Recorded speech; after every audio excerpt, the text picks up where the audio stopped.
Chairman గారు, civil supplies commissioner గారు, civil supplies అధికారులు, మీడియా మిత్రులందరికీ నమస్కారం.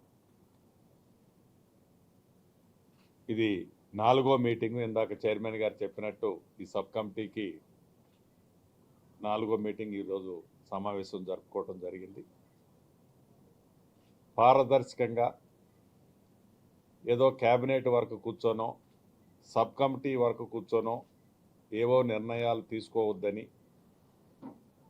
ప్రతిపక్షంలో ఉన్న నాయకులు కానీ ప్రజాప్రతినిధులు కానీ ఇచ్చే సూచనలను కూడా తప్పకుండా సేకరించాలని పెద్ద మనసుతో ఈ రాష్ట్ర ప్రభుత్వం సబ్ కమిటీకి, అదే రకంగా మంత్రిగా ఉత్తమ్ కుమార్ రెడ్డి గారు రాష్ట్రంలో ఉండే శాసనసభ్యులు, ఎమ్మెల్సీలు, ఎంపీలు అందరికీ వారి సూచనలు సలహాలు ఇవ్వాలని లెటర్ రూపంలో తెలిపింది. మరుక్షణం సుమారు ఒక 15-16 మంది ఇప్పటి వరకు రిప్లైలు ఇచ్చారు.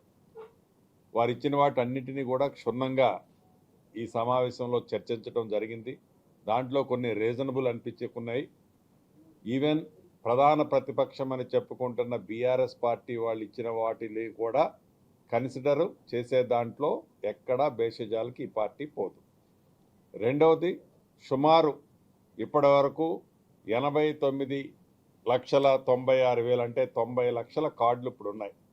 ఈ కార్డులని ఇందాక పెద్దలు ఉత్తమ్ కుమార్ రెడ్డి గారు కేబినెట్ నిర్ణయించినట్లు గతంలో బైఫర్కేషన్ చేసి హెల్త్ కార్డు వేరు, సివిల్ సప్లైకి కార్డు వేరు అనేది 2 స్మార్ట్ కార్డ్స్ని ఇష్యూ చేయాలన్నది ఈ ప్రభుత్వం యొక్క లక్ష్యం.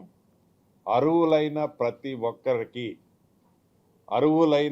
ఒక్కరికి ఈ రేషన్ కార్డు కానీ హెల్త్ కార్డు కానీ ఇవ్వాలన్నది ఈ ప్రభుత్వం యొక్క 2వ లక్ష్యం.